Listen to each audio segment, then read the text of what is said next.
యేసుక్రీస్తు వారి నామంలో స్తుతులు స్తోత్రాలు చెల్లిస్తూ చేరువచ్చిన సహోదరి సహోదరులకు హృదయపూర్వక శుభాభివందనములు. చిన్న ప్రార్థన చేసుకుందాం.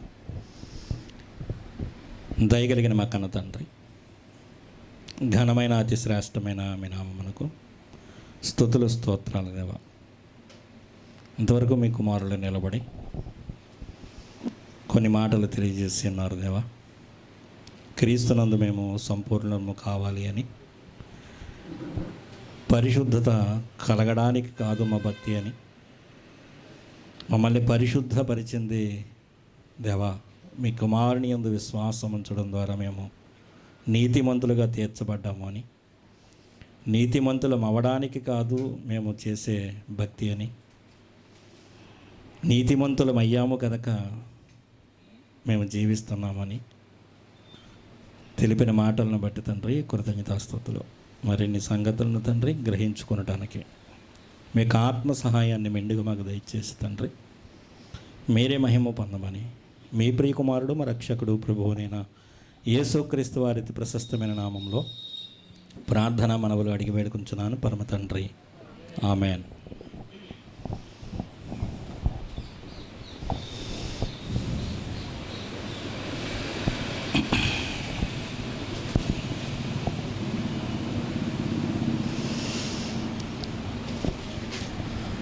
అన్న ప్రశ్న ఏమిటంటే, ప్రశ్న మనకు అర్థం కాలేదు, అర్థం కాకుండానట్లుగా ఆయన ప్రశ్నిస్తున్నట్టుగా ఉంది. ఎందుకంటే ఆ ప్రశ్న అన్నయ్య భావం ఏంటంటే, మనం చేసే భక్తి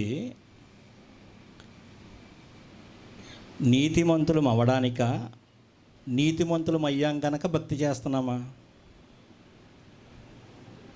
పాయింట్ ఇప్పుడైనా అర్థమవుతుందా మీకు? మన భక్తి నీతిమంతులం అవ్వడానికి చేసేదా భక్తి? నీతిమంతులుగా తీర్చిదిద్దాడు కనుక మనం దేవునికి కృతజ్ఞతగా బతకాలా? నీతిమంతులుగా తీర్చాడు యేసుక్రీస్తునందు, అందుకు కృతజ్ఞతగా మనం ఏం చేయాలంటే ఆ నీతిని కొనసాగిస్తూ దేవుణ్ణి స్తుతించేవారిగా, కీర్తించేవారిగా, ఘనపరిచేవారిగా జీవించాలి. అది ఆయన ప్రశ్నలో భావం. అది కాకపోతే అన్నయ్యకి ప్రశ్నించడం సరిగా రాలేదు. అది మనం నీతిమంతులు అవ్వడానికి భక్తి చేస్తున్నామా, ప్రయత్నం చేస్తున్నామా? నీతిమంతులం అయ్యాము కనుక నీతిగా జీవిస్తున్నాము. ఇప్పుడు మనం జీవించే జీవితం నీతిగా జీవిస్తున్నాం కదా, ఆ జీవితం నీతిమంతులు అవ్వడానికి ప్రయత్నమా, నీతిమంతులం అయ్యాం కనుక నీతిమంతులుగా జీవిస్తున్నామా అనేది ఆయనకు వచ్చిన. యేసుక్రీస్తు రక్తం వలన మనం ఏమయ్యాం? ముందుగా నీతిమంతులుగా అయ్యాము కనుక ఈ కాడి నుంచి ఏం చేస్తున్నామంటే సంపూర్ణులం అవ్వడానికి, క్రీస్తులాగా మారడానికి. అదే కొలస్సీ రాసిన పత్రికలో చెప్తున్నాడు అనమాట. సంపూర్ణులం అవ్వడానికి, పరిశుద్ధులం అవ్వడానికి కాదు మళ్ళీ ప్రయత్నం. అంటే పరలోకం వెళ్ళడానికి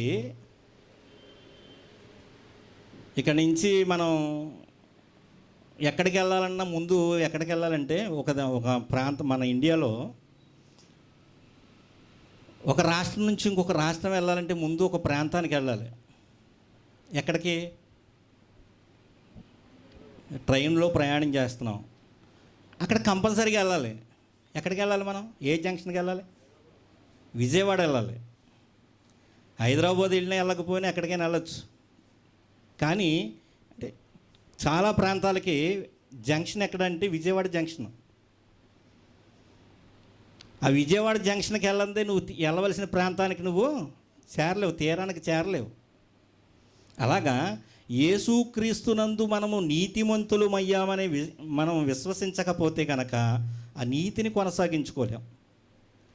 అది అన్నయ్య పాయింట్.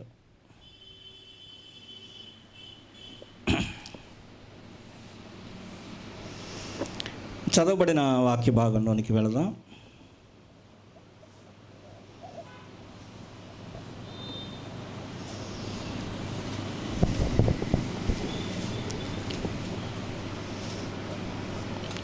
యోహాను సువార్త కదా చదివించాను, 11వ అధ్యాయము 17 నుంచి 27 వచనాలు మనం చదువుకున్నాం.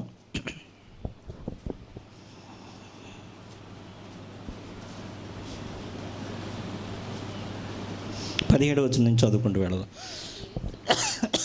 యేసు వచ్చి అది వరకే అతడు 4 దినములు సమాధిలో ఉండెనని తెలుసుకొనెను. బేతనియా యెరూషలేమునకు సమీపమై ఉండెను. దానికి ఇంచుమించు కోసెడు దూరము గనుక యూదులలో అనేకులు వారి సహోదరుని గూర్చి మార్తను మరియను ఓదార్చుటకై వారి యొద్దకు వచ్చి ఉండిరి. బంధువులు మిత్రులు అందరూ వచ్చారట మరియమ్మ దగ్గరికి, మార్తమ్మ దగ్గరికి. లాజరు మరణించాడు, ఓదార్చడానికి వచ్చారు. ఇంకేం చూద్దాం, ఎదురుకెళ్దాం. మార్త యేసు వచ్చుచున్నాడని విని ఆయనను ఎదుర్కొన వెళ్ళెను గాని మరియ ఇంటిలో కూర్చుండి ఉండెను. మార్త యేసుతో, ప్రభువా, నీవెక్కడ ఉండిన ఎడల నా సహోదరుడు చావకుండును. ఇప్పుడైనను నీవు దేవుని ఏమడిగినను దేవుడు నీకు అనుగ్రహించునని ఎరుగుదునెను. యేసు నీ సహోదరుడు మరలా లేచునని ఆమెతో చెప్పగా, ఇక్కడ సందర్భం ఏమిటంటే యేసుక్రీస్తు ప్రభువుల వారు వారి మధ్యకి రావడం జరిగింది. అప్పటికే లాజరు గారు మరణించి 4 దినాలు గడిచింది. ఆమె ఏమంటుందంటే, ప్రభువా, నీవు మా మధ్యన ఉండి ఉంటే కనుక నా సహోదరుడు మరణించకుండా ఉండేవాడు అని వాపోతుంది. ఆయన యొద్ద వాపోతూ మాట్లాడుతుంటున్నప్పుడు, అయినా సరే నువ్వు దేవుణ్ణి అడిగితే కనుక ఏం చేస్తాడు, నీ మాటను ఆయన నెరవేరుస్తాడు అని కూడా విశ్వాసాన్ని తెలియచేస్తూ ఉన్నది. అంతేకాదు 23వ వచనంలో యేసుక్రీస్తు ప్రభువుల వారు మాట్లాడుతున్న మాట ఇంకా తిప్పండి అన్న, ఇటువైపు ఉందా. యేసు నీ సహోదరుడు మరలా లేచునని ఆమెతో చెప్పగా, నీ సహోదరుడు లేస్తాడని చెబుతున్నాడు ఆయన. చెబుతుంటే ఆమె ఏమంటుందో చూడండి. మార్త ఆయనతో అంత్యదినమున పునరుద్ధానమందు, అంత్యదినాలలో పునరుద్ధానం ఉందని తెలుసు, ఆ పునరుద్ధానంలో లెగుస్తాడని తెలుసు అంటుంది. అంటే పునరుద్ధానం ఉందని నమ్మే గుంపులో ఉన్నారు. యేసుక్రీస్తు 2వ రాకడలో అంత్య దినాలలో మళ్ళీ రాబోతున్నాడు, అప్పుడు లెగుస్తాడని తెలుసయ్యా మాకు అంటుంది. అంటే ఇప్పుడు ఏం చెప్తున్నాడు చూడండి. అందుకు యేసు, పునరుద్ధానమును జీవమును నేనే, నాయందు విశ్వాసముంచువాడు చనిపోయినను బ్రతుకును. నాయందు విశ్వాసముంచువాడు ఏమవుతాడట, చనిపోయినను బ్రతుకును.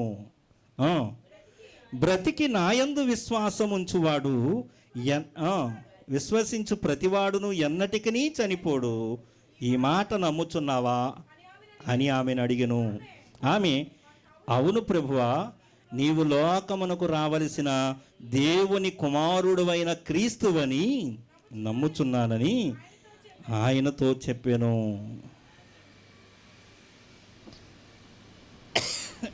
ప్రియమైన వాళ్ళారా, పునరుద్ధానమందు లాజరు లెగుస్తాడని నమ్ముతుందామె.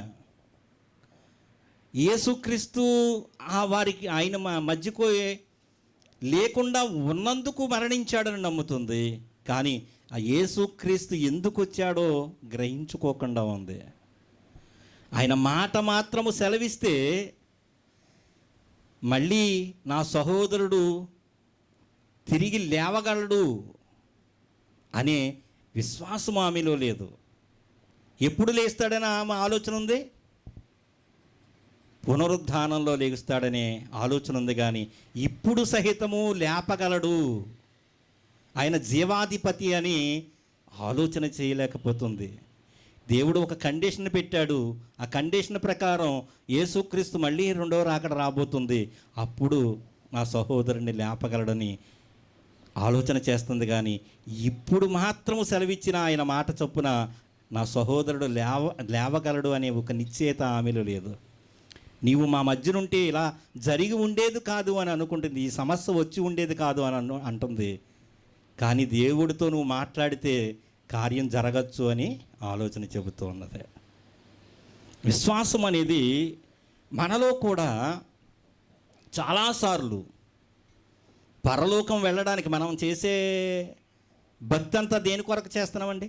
ఈ ఆదివారం ఏదో కూలి పనికి వెళ్తారో లేకపోతే మన బిజినెస్ ఏదైనా చేస్తే పోగొట్టుకొని ఎందుకు వచ్చి దేవుణ్ణి ఇక్కడ ఆరాధిస్తున్నాము అంటే, ఎందుకు ఆరాధిస్తున్నాం మనం? పర్లేదండి, దేవుణ్ణి ఎందుకు ఆరాధిస్తున్నాం మనం అసలు? పరలోకం మనకి ఇచ్చాడనే, పరలోకాన్ని సంపాదించుకోవడానికి కాదు భక్తి. మనం చేసే భక్తి వలన పరలోకం రాదు, కానీ యేసుక్రీస్తునందు విశ్వసించడం వలన మనకు పరలోకం ఇచ్చాడని ఈ ఆనందంతో ప్రతి ఆదివారం మనం ఇక్కడికి వచ్చి దేవుణ్ణి స్తుతిస్తున్నాం, ఆరాధిస్తున్నాం, ఆత్మతో సత్యముతో దేవుణ్ణి ఆరాధిస్తున్నాం. అంతేకాదు, ఆయన పరలోకం వెళ్ళిపోయాడు, అందరికంటే ముందుగా పరలోకంలో ఆయన ప్రవేశించాడు, ఆయన రెండవ రాకడ రాబోతూ ఉన్నది. అప్పుడు మనమందరము సమాధుల్లో ఉన్న ఆయన కడబోర మ్రోగగానే ఏమవుతాం? మనమందరము లెగుస్తాం. మనమందరము కూడా ఆయనతో పాటు ఈ శరీరాలు మార్పు చెంది పరలోకం వెళతామనే విశ్వాసంలో ఉన్నాం. కానీ ఇక్కడ మార్తమ్మ గారు ఎలాగైతే విశ్వసిస్తుందో అలాగే మన జీవితంలో ఈ జీవిత కాలంలో ఏమైనా ప్రయోజనం లేదేమో అనే ఆలోచన మనకి కూడా లేకపోలేదు. ఈ జీవిత కాలంలో కూడా మనకి మేలే చేస్తాడు దేవుడు. అంటే ఈ జీవితంలో ఉన్న శ్రమలన్నిటినీ మనమే అనుభవించాలి. భక్తిని చేసేటప్పుడు వచ్చే శ్రమలను మనగా చెయ్యాలి అనే ఆలోచన కలిగి ఉన్నాం. కానీ దేవుడు మనకి ఎప్పుడు తోడై ఉంటున్నాడు అనే ఆలోచన మనకు లేదేమో అనిపిస్తోంది. ఏమంటుంది మార్తమ్మ? నీవు ఇక్కడ ఉంటే ఈ కార్యం జరిగేది కాదు అంటుంది. ఆవిడెవరు అంటే ఇశ్రాయేలీయులు కుటుంబంలో పుట్టిన ఆమె, యేసుక్రీస్తుతో సత్సంబంధం కలిగిన వారు. ఆ ప్రదేశానికి వచ్చినప్పుడల్లా ఆ కుటుంబాన్ని సందర్శిస్తున్నవాడు యేసుక్రీస్తు ప్రభువారు. ఆ కుటుంబాన్ని ప్రేమిస్తున్నాడు. వచ్చినప్పుడల్లా ఆ ఇంటి యొద్ద బస చేస్తూ ఉన్నవాడు. అంటే యేసుక్రీస్తుకి ఎంత అన్యోన్యంగా ఆ కుటుంబం ఉన్నది అని మనం ఆలోచన చేస్తే చాలా దగ్గర సంబంధం ఉన్నట్లుగా మనకి కనబడుతున్నది.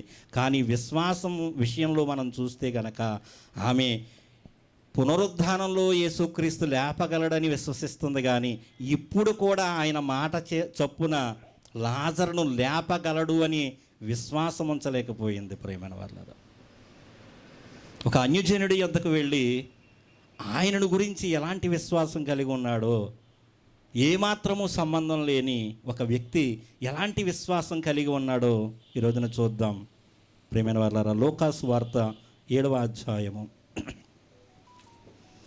మనం కూడా మందిరానికి వస్తూ ఉంటాం, వెళుతూ ఉంటాం, దేవునితో సంబంధం కలిగిన వారిగా ఉంటున్నాం. కానీ దేవుడు మన జీవితాల్లో కార్యాలు చేస్తాడు, లేక మేలులు చేస్తూ ఉంటాడు, మనల్ని నడిపించగలడు అనే విశ్వాసాన్ని మనం కోల్పోతూ ఉంటామో అనిపిస్తూ ఉంటుంది కొన్ని సందర్భాలను మన జీవితాల్లో చూసినప్పుడు.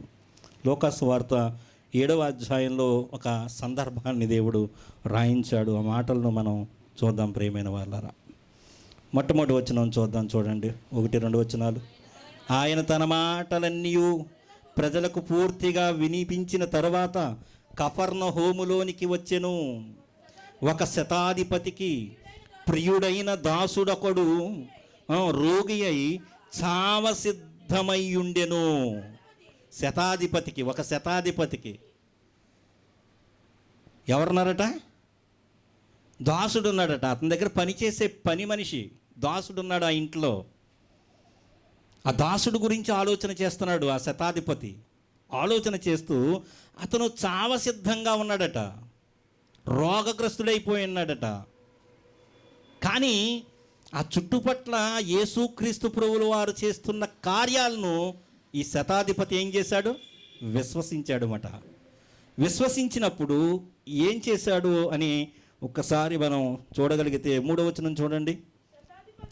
శతాధిపతి యేసును గూర్చి విని ఆయన వచ్చి తన దాసుని స్వస్థపరచవలెనని ఆయనను వేడుకొనుటకు యూదుల పెద్దలను ఆయన యొద్దకు పంపెను. ఈయనకి ఏమాత్రమైన రిలేషన్ ఉన్నట్టు కనబడుతుందా? ఈ శతాధిపతికి యేసుక్రీస్తుతో రిలేషన్ ఏమన్నా కనబడుతుందా? ఆయనతో ఎప్పుడు మాట్లాడలేదు, ఆయన ఎప్పుడు సరిగ్గా చూసే ఉండడు నాకు తెలుసుండి ఈ వచ్చిన భావాన్ని బట్టి. అంటే విన్నాడట, ఆయన గొప్పతనాన్ని గురించి విన్నాడు, కానీ ఆయన నేరుగా చూడలేదేమో. ఆయన్ని ఎంతో నేరుగా ఎప్పుడు మాట్లాడి ఉండి ఉండడు. కానీ ఒక విశ్వాసం అనేది అతని హృదయంలో మొలిచింది. అతని దగ్గర ఉన్న దాసుణ్ణి బ్రతికించుకోవాలనే ఆశ కలిగి ఏం చేశాడు చెబుతున్నాడు చూడండి. ఏం చేశాడట? యూదుల పెద్దల యొద్దకు వచ్చి ఆ యూదుల పెద్దలను బతిమాలుకుని, ఇదిగో నా దాసుడు చావ సిద్ధంగా ఉన్నాడు, ఆయన్ని బ్రతికించడానికి సమర్థుడు యేసుక్రీస్తు ప్రభువు వారు, మీరు వెంటాడుతున్నవారు, మీరు ఆయన ఫాలో అవుతూ ఉన్నవారు కనుక మీ మాట ఆయన వింటాడు. ఆ యూదుల పెద్దలతో మంతనాలు జరిపి ఎలాగైనా నా దాసుడిని మీరు బ్రతికించాలి, ఆయన మాట మాత్రము సెలవిస్తే చాలు, నా దాసుడు చావసిద్ధంగా ఉన్నాడు, కానీ ఆయన మాట మాత్రము సెలవిస్తే చాలు, నా దాసుడు జీవిస్తాడు, బ్రతికిపోతాడు, ఆయన రోగం పోతుంది అని విశ్వసించాడు. ప్రియమైన వాళ్ళారా, ఆయనతో సంబంధం లేనట్టుగా నేరుగా మాట్లాడినట్లుగా దాఖలాలు కనపడడం లేదు. విని విశ్వసించాడు. ఏం చేశాడు ఈయన? విని విశ్వసించాడు. అంటే ఆ చుట్టుపక్కల ప్రాంతాలలో జరుగుతున్న విషయాలను గమనించుకున్నాడు. నా దాసుణ్ణి నేను బ్రతికించుకోగలను, ఎందుకంటే యేసుక్రీస్తు అనే ఒక గొప్ప రక్షకుడు ఈ లోకానికి వచ్చాడు, ఆయన మాట మాత్రము సెలవిస్తే చాలు, నా దాసుడు ఏమవుతాడు? బ్రతికిపోతాడు, ఆయనకున్న రోగం ఏమవుతుంది? ఆయన రోగం నుండి స్వస్థత పొందుతాడు అని నమ్ముతున్నాడు. ప్రియమైన వాళ్ళారా, నమ్ముతున్నాడు. చూడండి ఏం చెబుతున్నాడు, వాళ్ళకి చెప్పి పంపించాడనమాట. వారు యేసునద్దకు వచ్చి, నీ వలన ఈ మేలు పొందుటకు అతడు యోగ్యుడు. ఎవరి గురించి చెప్తున్నాడు? శతాధిపతి గురించి చెబుతున్నారు వీరు. ఇదిగో ఒక మేలు చెయ్యాలయ్యా, ఒకడు రోగగ్రస్తుడై అన్నాడు, ఆ శతాధిపతి యొక్క దాసుడు రోగగ్రస్తుడై అన్నాడు, చావసిద్ధమై ఉన్నాడు, అతడు మేలు పొందడానికి నీ దగ్గర నుంచి యోగ్యుడే అని ఆ యోగ్యత గురించి కూడా చెబుతున్నారు. చూడండి చూడండి, అతడు మన జనులను ప్రేమించి ఎందుకు యోగ్యుడయ్యాడో చెబుతున్నాడు. అతడు మన జనులను ప్రేమించి మనకు సమాజ మందిరము తానే కట్టించనని ఆయనతో చెప్పి మిక్కిలి బతిమాలుకున్నారంట. నువ్వు ఒక్కసారి రావాలి ఆ ఇంటికి రావాలి, మన కోసం మందిరాన్ని కట్టించాడు, మనమందరం సమాజంగా కూడడానికి, యూదులు సమాజంగా కూడడానికి మా కోసం మందిరం కట్టించాడు. అలాంటి సేనాధిపతి కొరకు, అతని కొరకు కూడా కాదు, అతని దగ్గర ఉన్న దాసుడు బ్రతుకుతారని నీ యందు విశ్వాసం ఉంచాడు ఆయన. నువ్వు తప్పనిసరిగా రావాలి ప్రభు అని బ్రతిమాలుకుంటున్నారు. ఒక అన్యజనుడు విశ్వాసం ఉంచాడు. విశ్వాసం ఉంచి యూదులైన పెద్దలని బ్రతిమాలుకుని యేసునద్దకు పంపించినప్పుడు, నేను వెళ్తే ఆయన వస్తాడో రాడో, నేనెవరో ఆయనకి తెలియదు కదా అని ఒక విశ్వాసంతో ఆ యూదుల పెద్దలను బతిమాలుకుని యేసుక్రీస్తు ప్రభువుల వారి యొద్దకు మంతనాలకు పంపించినప్పుడు, యేసుక్రీస్తు ప్రభువుల వారు ఇష్టపడి ఆ దాసుణ్ణి స్వస్థపరచడానికి ఆ ఇంటికి వస్తున్నప్పుడు చెబుతున్న మాట, ప్రియమైన వారులారా, 7వ వచనం మనం చూద్దాం. ఎన్ని సందర్భాలు మనం ఎప్పుడు చదువుకున్నప్పుడు, ఎప్పుడో అప్పుడు చదువుకున్నవే, ఆ సందర్భాన్ని బట్టి మనం ఆలోచన చేయవలసిన విధానాన్ని బట్టి మనం ఆలోచన చేస్తే ఆ వాక్యం తేటగా మనకు అర్థమవుతుంది. చూడండి 7వ వచనం, అందుచేత నీ యొద్దకు వచ్చుటకు పాత్రుడనని నేను ఎంచుకోలేదు, నేను అసలు నీ దగ్గరకు వస్తానికి పాత్రుని కాదయ్యా, నేను ఒక పాపిని అని ఆలోచన చేస్తున్నాడు అతను. ఇంకేం చెబుతున్నాడు చూడండి, అయితే మాట మాత్రము సెలవిము, అప్పుడు నా దాసుడు స్వస్థపరచబడును. ఎలా విశ్వసిస్తున్నాడు చూడండి ఈయన. మాట మాత్రం సెలవి చాలు నువ్వు ప్రభువా, నా ఇంటిలోనికి రావడానికి నేను పాత్రుడిని కాదు, నేను నీ యొద్దకు వస్తానికి కూడా నేను పాత్రుడిని కాదు, నేను పాపిని, నేను నీ దగ్గర రిక్వెస్ట్ పెట్టడానికి కూడా యోగ్యుడిని కాదు. అప్లికేషన్ పెట్టుకోవడానికి కూడా యోగ్యత ఉండాలి. ఆ అప్లికేషన్ ఇవ్వడానికి మనం ఒక అప్లికేషన్ రాసుకున్నామండి, అది జిల్లా కలెక్టర్ గారికి ఇవ్వాలి. జిల్లా కలెక్టర్ నేరుగా ఇచ్చుకుంటాడా? ఇచ్చుకోడు, మధ్యవర్తి ఉంటాడు. అంటే యేసుక్రీస్తు ప్రభువుల వారిని ఎంత గొప్పగా ఆలోచన చేస్తున్నాడు చూడండి ఈ శతాధిపతి. ఎవరితను? యూదుడా? కాదు, అన్యజనుడు. యేసుక్రీస్తు యొక్క గొప్పతనాన్ని అర్థం చేసుకున్నవాడు. నేను ఆయన యొద్దకు వెళ్ళి సెలవిమ్మని ఆయన్ని అడగడానికి, నా దాసుణ్ణి స్వస్థపరచమని అడగడానికి కూడా నేను యోగ్యత లేనివాడినయ్యా నేను అని ఆలోచన కలిగి తాను అతను స్టేజీ కూడా రాయించాడుదేమో ఇక్కడ. ఏమని? ఒకడిని రమ్మంటే వచ్చును, ఒకడిని పొమ్మంటే పోవును. అంటే ఒక అధికార లెక్కల్లో ఉన్నాడు లోకంలో నీకు ఎంతో అధికారం ఉంటే ఉండొచ్చు, కానీ దేవుని దగ్గర, దేవుని కుమారుడి దగ్గర నీ అధికారం నా అధికారం చెల్లదు. ఆయన పాదాల దగ్గరికి మనం చేరినప్పుడు, ప్రభువా ఇదిగో యేసుక్రీస్తు ప్రభువు వారి యొక్క రక్తం వలన నేను నీతిమంతుడయ్యాను, నా నీతి వలన కాదు అని ఎప్పుడైతే మనకు మారు మనసు వస్తుందో, పాప క్షమాపణ ఎలా కలిగిందో మనకు అర్థమైతే మళ్ళీ పాపం చేయడానికి నిశ్చయిత కలిగి మేము ఉండం. ప్రియమైన వాళ్ళరా, ఇక్కడ నేను మీకు ఈ రోజున అర్థం చేయాలనుకున్న విషయం ఏమిటి అంటే, ఒక కుటుంబం క్రైస్తవులుగా కనబడుతున్నారంటే క్రీస్తును వెంబడిస్తున్న వారుగా కనిపిస్తుంది, సత్సంబం కలిగిన వారుగా ఉన్నారు. మార్తా, మరియా, లాజరు కుటుంబం వాళ్ళు ఏమంటున్నారంటే ఆయన మధ్యకు వచ్చినప్పుడు, ప్రభువా ఇదిగో పునరుద్ధానంలో నువ్వు లేపగలవని నేను నమ్ముతున్నాం, కానీ ఇప్పుడు లేపుతావంటే మేము నమ్మలేమో అనిపిస్తుంది వారి మాటలు.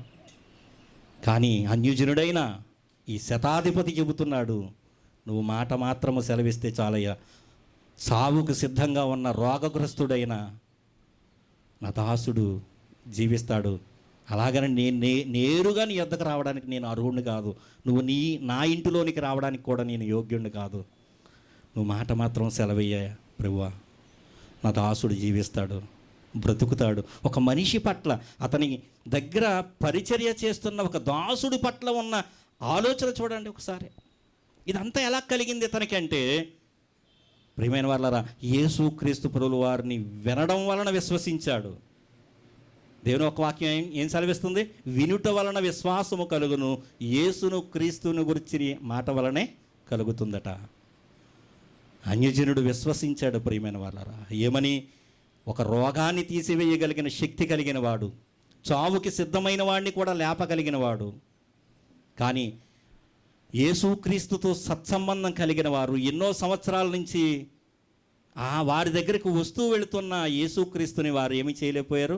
గుర్తించలేకపోయారు. ఆయన మహిమను, ఆయన శక్తిని గుర్తించలేకపోయారు. ప్రియమైన వారు, ఆ సాక్ష్యం ఏం చెబుతున్నారు మళ్ళీ వాళ్ళు? నువ్వు ఈ లోకానికి రావలసిన దేవుని కుమారుడు అని సాక్ష్యం చెబుతుంది తల్లి. అంటే యేసుక్రీస్తుని అంగీకరిస్తుంది, ఆయన శక్తి ఏమిటో తెలుసు, కానీ లాజరును ఆన్ ద స్పాట్లో లేపగలడు అనే విశ్వాసం ఉంచట్లేదు. ఈ రోజున క్రైస్తవులు కూడా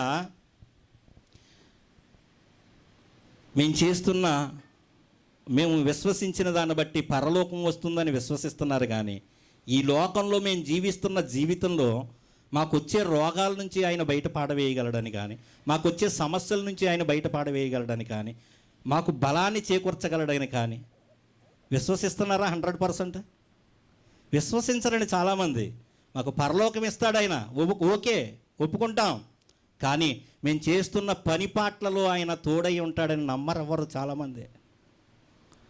ఆయన ఆయుష్నిచ్చి, ఆరోగ్యాన్నిచ్చి, కాపాడుతున్నాడు కనుకనే ఈ రోజున నేను వ్యవసాయం చేయగలుగుతున్నాను, వ్యాపారం చేయగలుగుతున్నాను. కనుక నేను ఆదివారం రాగానే ఏం చేయాలి? దేవుణ్ణి ఆరాధించడానికి మనం ముందు రోజునే సిద్ధపడిపోయి ఉండాలి. ప్రియమైన వాళ్ళారా, ఎప్పుడైతే దేవుని ప్రేమ అర్థమవుతుందో, ఆయన కృప అర్థమవుతుందో, మన విడుదల మనకు అర్థమవుతుందో, మన కొనసాగింపు అనేది మనకు అర్థమవుతుంది. మన విడుదలే మనకు అర్థం కానప్పుడు, మన పాప విమోచన మనకు అర్థం కానంతసేపు మనం భక్తి ఎలా చేయాలో, ఎందుకు చేయాలో మనకు అర్థం కాదు. ఇక్కడ శతాధిపతితో యేసుక్రీస్తు ప్రభువారు ఏం చెబుతున్నాడు చూడండి.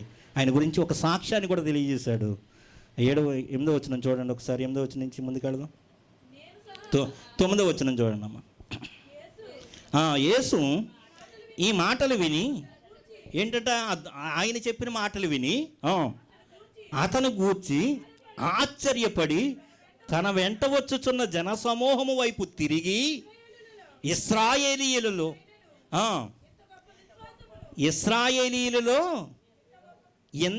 నైనను ఇంత గొప్ప విశ్వాసము నేను చూడలేదని మీతో చెప్పుచున్నాను నేను. ప్రియమైన వాళ్ళారా, ఎంత విశ్వాసం అని చెబుతున్నాడు చూడండి. సాక్ష్యం ఇస్తున్నాడు యేసుక్రీస్తు. ఆశ్చర్యపడిపోయాడట యేసుక్రీస్తు ప్రభువువారు. ఏంటి విశ్వాసాన్ని చూసి? అన్యజనుడు ఆయన యందు విశ్వాసం ఉంచడాన్ని బట్టి, అంటే ఈయన ఎంత గొప్పవాడు ఆయనకు అర్థమైంది. ఆ అర్థమైన విశ్వాసం ఉంచిన దాన్ని బట్టి ఏం చెబుతున్నాడు? యేసుక్రీస్తే సాక్ష్యం చెబుతున్నాడు. ఇశ్రాయేలీయులలో ఎంత గొప్ప సాక్ష్యం నేను చూడలేదు, ఎంత గొప్ప విశ్వాసం ఉన్న వ్యక్తిని నేను చూడలేదని అన్యజనుడు గురించి సాక్ష్యం ఇస్తున్నాడు. ప్రియమైన వాళ్ళ, క్రైస్తవులమైన మన విశ్వాసం గురించి, మనం విశ్వాసం గలవారమా లేదా అని మనం ఎప్పుడైనా పరీక్ష చేసుకుంటున్నామా? విశ్వాసం గలవారమా లేదా అంటే, విశ్వాసం గలవారమా లేదంటే పరలోకం వెళ్ళడానికి మనం సిద్ధపడుతున్నట్టుగా మన జీవితాలు కనపడుతున్నాయి. కానీ ఇదిగో ఈ జీవిత కాలంలో కూడా దేవుడు మనకు సహాయకుడిగా ఉన్నాడని ఎంతమంది నమ్ముతున్నారు? ప్రతి ఒక్కరు నమ్మాలి. ప్రతి నిత్యము ఒక ముద్ద భోజనము, ఒక ముద్ద మన గొంతులో నుండి దిగుతుంది అంటే అది దేవుని కృప. ప్రియమైన వాళ్ళరా, ఎప్పుడు అర్థమవుతుందంటే, ఒక మంచం పట్టేసి ఒక ఐసీలో ఉన్న వ్యక్తి ఒక గుట్టకేయాలంటే, ఈ 2 గుట్టకలు వేస్తే ప్రాణం నిలబడుతుందని తండ్రులు ఏం చేస్తారు? ఒక వేపుడు జావ కాసి, నూకల జావ కాసి గొంతులో పోస్తూ ఉంటారు. ఆ జావ కాపాడినట్లుగా ఉంటుంది, కానీ ఆ గొంతుకులోంచి గుట్టక మింగాలి అన్నా దేవుని కృప అవసరం. ప్రియమైన వాళ్ళ, భక్తి అనేది రాబోయే జీవితానికి అవసరమైంది, పునాదిగా మనం ఎంచుకుంటున్నాం. కానీ ఈ జీవిత కాలంలో కూడా మనకు అవసరమైంది, మేలుకరమైందని తిమోతి పత్రిక అనుకుంటా చెబుతున్నాడు. చూడండి ఒకసారి చూద్దాం.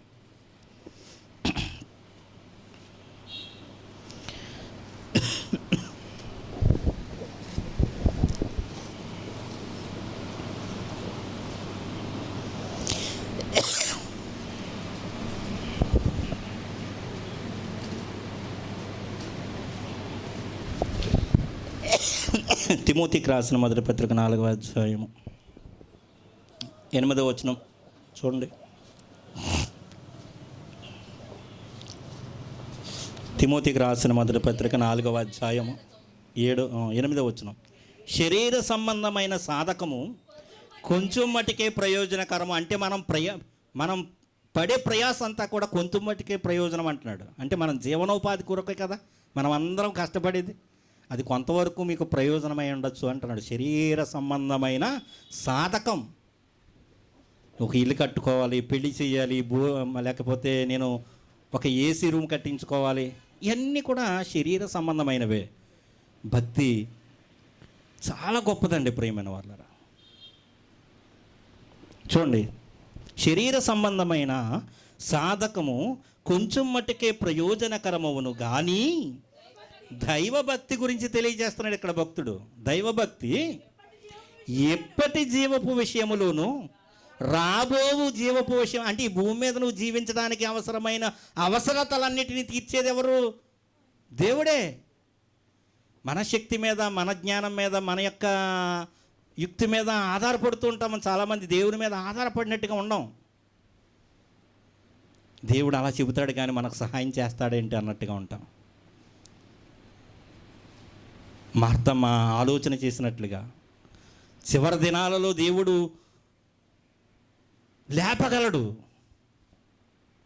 నా సహోదరుడిని ఎప్పుడు లేపగలడు? 2వ రాకడలో లేపగలడు, పునరుద్ధానంలో. కానీ ఇప్పుడు లేపుతాడనే నమ్మకం ఆమెకి లేదు. వారితో ఎంత సాన్నిహిత్యం ఉందో చూడండి యేసుక్రీస్తు వారికి. ఆ పట్టణానికి వచ్చేటప్పుడు ప్రతిసారి కూడా ఆ కుటుంబాన్ని పరామర్శించకుండా ఇప్పుడు వెళ్ళలేదు యేసుక్రీస్తు ప్రభువువారు. అంత సత్సంబంధం కలిగి ఉన్నారు. కానీ ఆయన నోటి మాటకు ఎంత శక్తి ఉన్నదో గ్రహించుకోలేకుండా ఉన్నారు. నేడు నేడు క్రైస్తవ సమాజం కూడా అలాగే ఉంది. ఏమనుకుంటున్నారంటే, ఇదిగో పరలోకం అనేది ఒకవేళ దేవుడు ఇస్తాడేమో, కానీ ఈ భూమి మీద జీవనోపాధి విషయంలో మాకు మేంగానే బ్రతకాలి, దేవుడి సహాయం లేదు అని ఆలోచన చేస్తూ ఉన్నారు. కానీ దైవభక్తి ఇప్పటి జీవపు విషయంలోనూ రాబో జీవపు విషయంలోనూ మేలుకరమై ఉన్నదని అపోస్తలుడైన పౌలు గారు తిమోతికి పత్రిక రాస్తూ తెలియజేస్తున్నాడు. చాలాసార్లు దేవునికి ప్రార్థన చేస్తూ ఉంటాం. అనేకమైన ఇరుకుల గురించి, ఇబ్బందుల గురించి, ప్రతి విషయం గురించి దేవునికి విజ్ఞాపన చేస్తూ ఉంటాం. అనారోగ్య పరిస్థితుల గురించి, ప్రతి దాని గురించి దేవుని యొద్ద విజ్ఞాపన చేస్తూ ఉంటాం. మనకు తెలుసున్న బంధువుల గురించి విజ్ఞాపన చేస్తూ ఉంటాం. కానీ ఆయన నెరవేరుస్తాడు, నెరవేర్చగలడు అనే విశ్వాసంతో మటుకి చాలాసార్లు ఆయన యొద్దకు వెళ్ళమేమో అనిపిస్తూ ఉంటుంది. మొట్టమొదటి సంఘమైన అపోస్తలుడు ప్రార్థన చేసినప్పుడు కూడా, దేవుడు కార్యం చేసినప్పుడు వారు విభ్రాంతి చెందారు. అపోస్తల కార్యాల్లో వారి ప్రార్థనకు ఫలితాన్ని చూసినప్పుడు వారి ఆశ్చర్యపోయిన సంఘటన చూసుకుని ముగించుకుందాం ప్రియమైన వాళ్ళారా. అపోస్తల కార్యముల గ్రంథం 12వ అధ్యాయము. అపోస్తల కార్యముల గ్రంథం 12వ అధ్యాయము మొట్టమొదటి వచనం చదవండి. దాదాపు అదే కాలమందు రాజైన హేరోదు సంఘపు వారిలో కొందరిని బాధ పెట్టుటకు బలత్కారముగా పట్టుకొని యోహాను సహోదరుడైన యాకోబును ఖడ్గముతో చంపించెను. అంటే సంఘమును హింసిస్తున్న రాజులు ఆ సిచ్యువేషన్లో ఉన్న సందర్భాన్ని దేవుడు రాయించాడు. అంటే మొట్టమొదటి సంఘం ఇబ్బందుల్లో ఉన్న ఆ సందర్భాన్ని దేవుడు రాయిస్తున్నప్పుడు వారి యొక్క ఆలోచనలు ఎలా ఉన్నాయి అనేది మనం పాఠాలు నేర్చుకోవాలి అంటే అపోస్తల కార్యాలు తప్పక చదివితే మనకు అర్థమవుతుంది. మన భక్తి జీవితాన్ని ఎలా కొనసాగించాలి అనేది అర్థమవుతుంది. లోకంలో దుష్టులు ఏం చేస్తారంటే మన భక్తి జీవితాన్ని పాడు చేయాలని చూస్తూ ఉంటారు. రాజైన హేరోదు కాలంలో జరిగిన సిచ్యువేషన్ను దేవుడు రాయించినప్పుడు ఆ సందర్భాన్ని మనం ఎలా అర్థం చేసుకోవాలో మనం చూద్దాం ప్రియమైన వాళ్ళ. యోహాను సహోదరుడైన యాకోబును ఖడ్గముతో చంపించెను. ఇది యాకోబు యూదులకు ఇష్టమైన కార్యమని తెలుసుకుని, యూదులకు కూడా ఇష్టమైన కార్యం అంటే ఇది. దేవుని పిల్లలైన వారికి కూడా, అంటే మతంలో ఉన్న వారికి కూడా ఏమవుతుంది, ఒక మనిషిని చంపేస్తే ఇష్టంగానే ఉంది వాళ్ళకి. ఇది యూదులకు కూడా ఇష్టమైన కార్యమట. యూదులకు ఇష్టమైన కార్యమని తెలుసుకుని పేతురును కూడా పట్టుకుని ఏం చేద్దాం అనుకున్నారు, చంపేద్దాం అనుకున్నారు. చెరసాల్లో వేసారు. చాలా పకడ్బందీగా ఆయన్ని చెరసాల్లో వేసినప్పుడు సంఘమంతా ఏం చేస్తున్నారంటే ప్రార్థన చేస్తున్నారు ఆయన గురించి. ప్రభువా, ఏంటి మా భక్తి సన్నగిలిపోయేది కాదు, కానీ అందరూ చనిపోతే మేము మా విశ్వాసాన్ని కొనసాగించగలమన్నట్లుగా ఆయన విడుదల పొందాలని ప్రార్థన చేస్తుంది సంఘం. మొట్టమొదటి సంఘం చేస్తున్నప్పుడు 12వ వచనం చూడండి. అంటే ఈ సందర్భం మనకు తెలుసు కనుక, ఇట్లు ఆలోచించుకుని అతడు మార్కు అని మారుపేరు గల యోహాను తల్లి అయిన మరియా ఇంటికి వచ్చెను. అక్కడ అనేకులు కూడి ప్రార్థన చేయుచుండిరి. ఏం చేస్తున్నారు? పేతురు గారు చెరసాల్లో నుంచి రావాలని ప్రార్థన చేస్తున్నారు. మనం కూడా అనేక సమస్యల గురించి ఏం చేస్తూ ఉంటాం? ప్రార్థన చేస్తూ ఉంటాం. విశ్వసించి ప్రార్థన చేయాలి. దేవుడు మనకి అనుగ్రహిస్తాడని విశ్వసించి ప్రార్థన చేయాలి.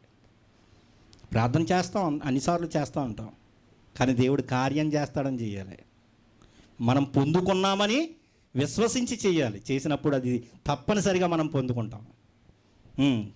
చూడండి, అతడి తలవాకిట తలుపు తట్టుచుండగా రోదే అను ఒక చిన్నది ఆలకించుటకు వచ్చెను.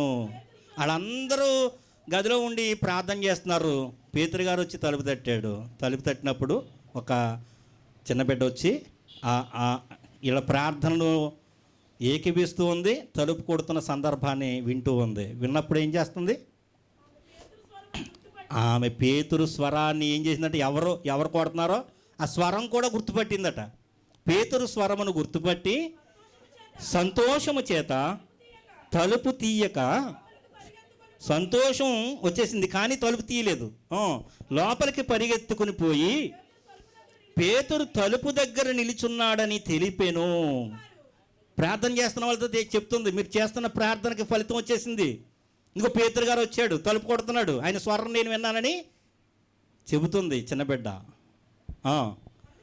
అందుకు వారు నీవు పిచ్చిదానివని, అంటే ఏం చేస్తున్నారు వీళ్ళు? ప్రార్థిస్తున్నారు. ఈ బిడ్డ చెప్పినప్పుడు ఏమనాలి అంటే అది జరగని కార్యంగా ఎంచుకున్నారు. విడిపించబడ్డు అని అనుకుంటున్నారు హృదయంలో మాట, కానీ ఏం చేస్తున్నారు? విడిపింపబడాలని ప్రార్థన చేస్తున్నారు.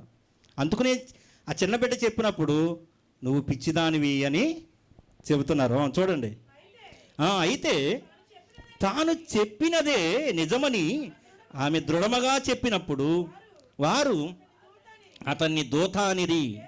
పేతురు ఇంకనూ తట్టుచున్నందున వారు తలుపు తీసి అతన్ని చూచి విభ్రాంతి నొందిరి, ఆశ్చర్యపోయారండి. ప్రియమైన వారు, చాలామంది ఈ రోజున మనం కూడా ఎన్నోసార్లు దేవుని యందు విశ్వాసం ఉంచిన వారిగా కనపడుతూ ఉంటాం, ప్రార్థన చేస్తూ ఉంటాం, మన కొరకు, బంధువుల కొరకు, లేక మనకున్న ఇబ్బందుల కొరకు. కానీ దేవుడు సహాయం చేయగలడు, విడిపించగలడు, స్వస్థపరచగలడు అనే విశ్వాసంతో, సంపూర్ణమైన విశ్వాసంతో చేసి దాన్ని పొందుకోలేని వారిగా ఉన్నాము.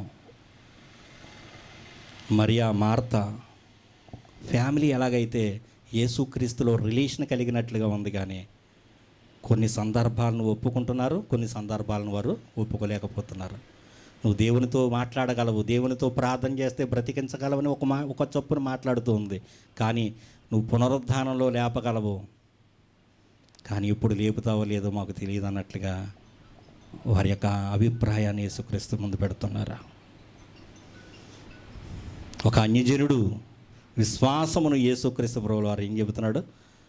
నేను ఇశ్రాయేలీయులలోనైనను ఇంతటి విశ్వాసమును నేను కనుగొనలేదని ఇశ్రాయేలు ఆయన్ని వెంటాడుతున్న వారి వైపు చూసి చెప్పాడట. గొప్ప సాక్ష్యం పొందుకున్నాడు ఆ సైనికుడు. యేసు ఎవరో అని తెలుసుకుని మనం రాలేదు, కానీ ఆయనే మనలను మొదట ప్రేమించాను కనుక ఇప్పుడు మనం ప్రేమిస్తున్నాం. ఇది దేవుని యొక్క కృప. పాప విమోచనం అనేది మనం ఏమిచ్చినా, ఏమి చెల్లించినా తీర్చలేనిది. యేసుక్రీస్తు అనే నిష్కల్మషమైన గొర్రెపిల్ల రక్తమే మనుషుల పాపాలని విమోచించేదని విశ్వసించినప్పుడు మన హృదయ సంబంధమైన సున్నతి జరుగుతుంది. దేవుడు మమ్మల్ని యేసుక్రీస్తు రక్తం ద్వారా విమోచించాడు. మళ్ళీ పాపం చేయడానికి కాదు, లోకంలో జీవించడానికి కాదు, దేవునితో జీవించడానికి. ఆయన ఎందుకు తిరిగి లేచాడంటే మనతో జీవించడానికని యోహాను భక్తుడు తెలియచేస్తున్నాడు. కనుక మనం ఎక్కడున్నా, ఏ సందర్భాల్లో ఉన్నా దేవుని మహింపరిచేవారుగా, దేవుని గణపరిచేవారుగా, మా దేవుడు ఎంత గొప్పవాడు, శక్తిమంతుడు, మమ్మల్ని జీవింపజేయగలడు, పోషించగలడు, రక్షించగలడు, ప్రతి అవసరతను తీర్చగలిగిన వాడు, ప్రతి రోగాన్ని మా నుండి తొలగించగలిగిన వాడు, ప్రతి కార్యాన్ని చేయగలిగిన వాడు, చీకటిలోని వెలుగుని రప్పించగలిగిన దేవుడు యేసుక్రీస్తు ప్రభువు వారు నోటి మాట చేత సర్వస్వమును నడిపిస్తున్నవాడు. ఆయనకి అసాధ్యమైనదంటూ ఏదీ లేదు. నేను దేనికి భయపడను, నేను దేనికి లోబడను. యేసుక్రీస్తు ప్రభువు వారు ప్రతి కార్యాన్ని మన జీవితాల్లో జరిగించగలడని దేవుడి మాటలను మన వెనికిడిలో ఆశీర్వదించునుగాక. ఆమేన్. చిన్న ప్రార్థన చేసుకుందాం.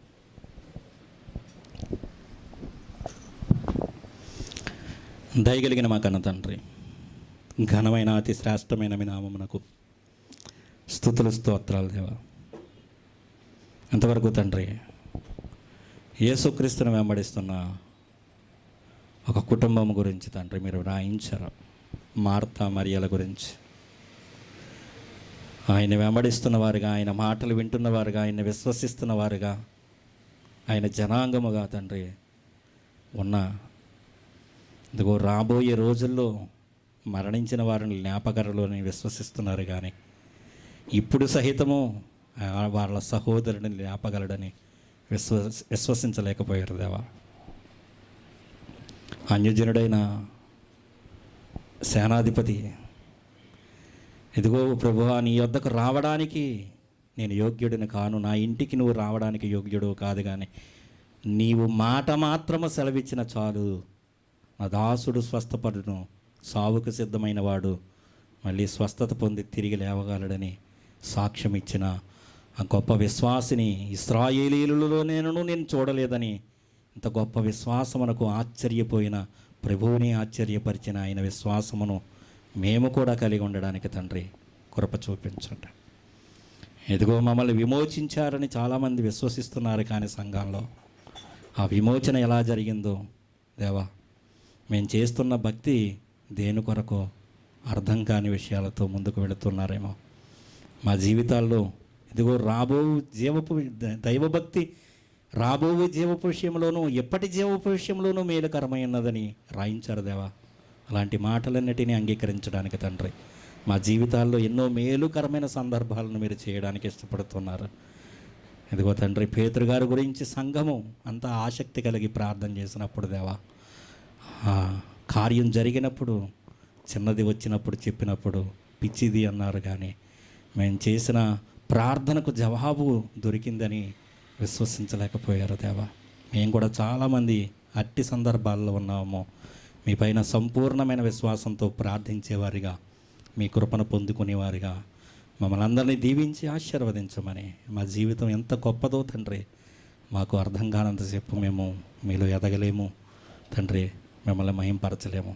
మా విమోచన మాకు అర్థమైనప్పుడు మా జీవితం మేము ఎలా జీవించాలో, నీతిమంతుడు విశ్వాస మూలంగా జీవించునని రాయించిన మాటల ప్రకారం మేము జీవించి మిమ్మల్ని తండ్రి మహింపరిచే బిడ్డలుగా ఉండే భాగ్యం మనం అందరికీ అనుగ్రహించమని, మీరు మాకు అనుగ్రహించిన పరిశుద్ధ ఆత్మ ద్వారా ఇన్ని విషయాలు మాకు తెలియజేశారని విశ్వసిస్తూ మిమ్మల్ని మహింపరిచేవారిగా ఎప్పటికీ జీవించే భాగ్యం మనం అందరికీ అనుగ్రహించమని మీ ప్రియకుమారుడు మా రక్షకుడు ప్రభువునైన యేసుక్రీస్తు వారి ప్రశస్తమైన నామంలో ప్రార్థన మనవులు అడిగి వేడుకొనుచున్నాను పరమ తండ్రి. ఆమేన్.